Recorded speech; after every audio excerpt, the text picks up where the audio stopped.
and welcome back to the Hazardous Artist Series Season 2, Episode 4, Favorite Childhood Memory. So I'm going to continue on today, you guys, with my original character, Bayana, as I talk about one of my favorite childhood memories, which is Pokemon. I was introduced as a kid back in the 90s when Pokemon was first starting out. And my very first interaction with it was when my cousin Jessie gave me my very first Pokemon card, which was a Pikachu. Back in the day when Pikachu was actually a fatty and not skinny from all that walking through every single region. It was something that confused me now as an adult is there's about 7 generations of Pokemon, all from different, places, and Kanto, Hoenn, Johto, and the Diamond Sinnoh, they're all like continents of their own. And it's not really until we hit Alola that we get islands that's, not an entire continent. So I'm just wondering how big is this world? Because obviously, the regions have to be large enough to actually hold the Pokemon that live in that region. And some of these Pokemon are gigantic. Like, for instance, in Kanto, Charizard's about 6 feet tall, give or take, as per the Pokedex. And there's just, I don't know, there's just no way that, because Charizards occur in the wild naturally. They don't just evolve. They just don't. They don't need any outside thing to evolve, like a Clefairy needs a Moonstone to evolve, or an Eevee needs a particular stone to evolve into a certain other Pokemon. But you don't need that with a Charizard. So obviously, there's a little bit of a discrepancy with how big these regions actually have to be. Not really a discrepancy. I don't know what you would call that. I'm not very good with English today. My wording today is a little bit off. I cannot wake up for the life of me right now because my body's just not wanting to be awake. So English might be a little off today, you guys, so I apologize. Well, we could just try and bear it as best as I can. But I'll try and be more coherent the more I talk about Pokemon. So, not a discrepancy. It's just a little weird for me that you have these giant Pokemon that can live in these regions, but it's a little weird that it would be a small continent because, like I said, these places, there's like 6 or 7, and only one of them really has any, what's the word? Has, oh, I don't know what the word is. My English is just out the door. It just said goodbye. Um, it's just Alola's the only region that actually makes sense to be on a planet with other continents. Because Johto and Kanto and Hoenn are all really pretty big. And then you get into the other regions of the Pokemon world and it's the same thing. It's just they're huge. So I just want to know how many worlds there are. And obviously, if you've watched the anime at all as a kid, there's a particular kid who is 10 years old and he goes on this adventure to be the best Pokemon trainer ever. And he doesn't age. He goes through Kanto, Johto, Hoenn, and Sinnoh, and many other regions without aging. He's still 10 years old. So I'm just curious how big these continents are. But they have to be large enough to house all these larger Pokemon. So, I don't know. As an adult, I am going through some weird things where I'm like questioning everything about my childhood. So, oh well. It's just one of those things that I just had to let go, and accept the fate of the fate. That's not the word I want to use. Just accept what is and get on with my life. And oh well, it is what it is. It is a cartoon, so I can't be too judgy. And then the anime gets a little weird after that with because it feels like it's Ash starts over. And what I mean by that, because obviously Ash starts over. He doesn't really keep the Pokemon from the original from the oh my gosh, what's going on? From the region previous. He just starts over, and except Johto. I think Johto is the only one, and only because it was supposed to be like brand new. You know, like it Johto and Kanto really go hand in hand, really, when in region. So that doesn't actually surprise me that he didn't start over with Johto. But he did start over in Hoenn, and he did start over in Sinnoh, and to the other regions after that. So, English. So I don't know.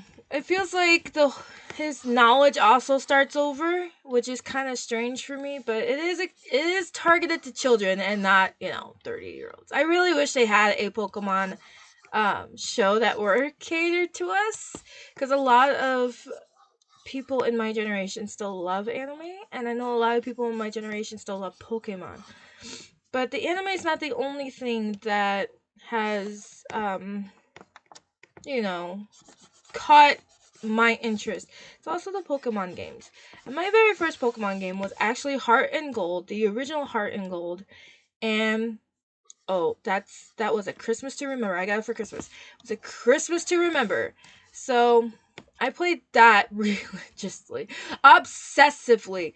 And I don't know about you guys, but the gym trainer, the gym leader, because you got to go through gym leaders to get badges, to go to the Pokemon League later to claim the prize of I'm the best trainer in the whole region. I'm the best. You cannot best me. But the gym leader, she was, don't quote me on this, you guys, but I think she was the third gym leader. And her name was Whitney, and she had, hi, Whit, she had a milk tank that was, rage-inducing. And that's putting it lightly. This particular milk tank used a move called Rollout, and Rollout is a continuous move, and it does not stop until the Pokemon either misses or becomes status induced or faints. And it would increase in strength with each rollout. So, needless to say, there have been lots of fun words coming out of my mouth trying to get past the gym leader when I was a kid. But once I did, everything was smooth sailing. I remember later too, I got stuck. Oh gosh, where was I stuck? It was a Team Rocket thing. I got stuck in one of Team Rocket's puzzles, and I couldn't figure it out for the longest time. And it was frustrating because I wanted to continue on with the story, and I couldn't because I could not figure out for the life of me how to get past this puzzle. And eventually I did. And I don't remember what I did. It was something about the trains that I had to fix. But there was a certain way to do it. You had to find Team Rocket's lair, and I didn't know where it was at, I think. Because after you go through the Lake of Rage and do that particular storyline, you have to come back and save the people from the tyrannical, evil organization of Team Rocket. And as a 10-year-old, because when you play the games, you're playing as a quote-unquote 10-year-old, which I think is a little but I don't question, because I don't really know 10-year-olds. Maybe 10-year-olds are great in the wild by themselves, catching wild creatures that can use elemental moves. Like, I don't know. It seems a little weird. As an adult, it seems weird to me, but as a kid, I mean, that's you start having great daydreams about catching Pokemon. Or I did. Maybe it was just me. So, yeah, I got stuck on a ridiculous part in gold and silver. And then when I finally got red and blue, I got stuck on the Poke Flute because I didn't know where to get the Poke Flute. And when I finally found out where to get it, it was actually a pretty bad night to begin with. I actually remember this night because I was sitting in my bedroom and the door was open. And I'm like, woo, I figured it out. And all of a sudden I hear screaming and found out my little brother got bit in the eye by our dog at the time, who was just a baby, pretty much. I think she might have been 2 or 3, but I really think she was closer to 2 than she was to 3. But she bit my little brother in the eye, and my mom had to take him to the hospital, and he's fine. I don't remember what they did with his eye, but I don't think it did terrible damage to his eye. But anyway, I don't remember. I was a kid. So, but that's all I remember was that I finally got through to get the Poke Flute. And then I was able to get to Fuchsia City and finish off the storyline after that. So, yeah. And then after that, I just, even 30 years old, even at 30, I'm still playing Pokemon. And as much as I'm pretty sure a lot of you will probably cringe, I actually still watch some Pokemon on the anime side of things. I got into Pokemon Journey, if anybody is wondering, more so than any other Pokemon anime.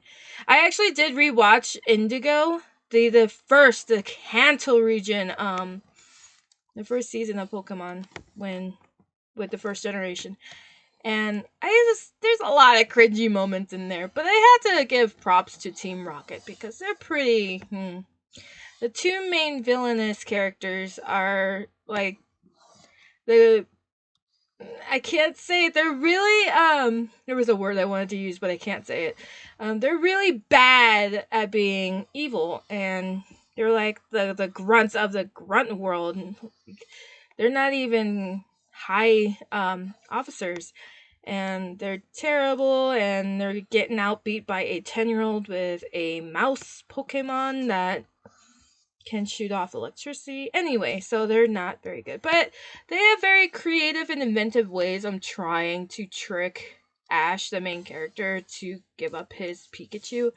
And I have to say, that looks pretty good on their resume. They could probably get any job they wanted if they tried hard enough and they really wanted to not be evil, I guess. And their backstories are a little weird. I was kind of surprised they even had backstories, but like rewatching the Kanto region again, I realized that they actually do have a very intricate backstory, kind of a sob story for one of them, but yeah, okay. So guys, I am gonna end my video there. I know I didn't really do much. I'm just kind of outlining the my original character's outfit right now, and I really do apologize. I'm like not really sure what's going on with my English today, but I'm like super tired. It's been kind of a hectic week for me, and I haven't really been sleeping well. Probably need to take more vitamin D or just step outside and just face plant in the snow somewhere and see if I can absorb vitamin D from the sunlight. But anyway, you guys, I'm glad you could go on this very weird, stumbly, stuttering, pausing journey with me on my favorite memory. I may continue on with a second part of Pokemon, but that would depend on how much I think it is worth it. Pokemon was there's a lot of very nice, nostalgic memories I have of Pokemon. And if I do go into Pokemon, it'll be more for how Jesse and I got into Pokemon together. So stay tuned next week, and I hope you guys will come back so we can finish my character off together, because this is actually pretty cathartic. And yeah, so I will see you guys next week, but until then, dare to create.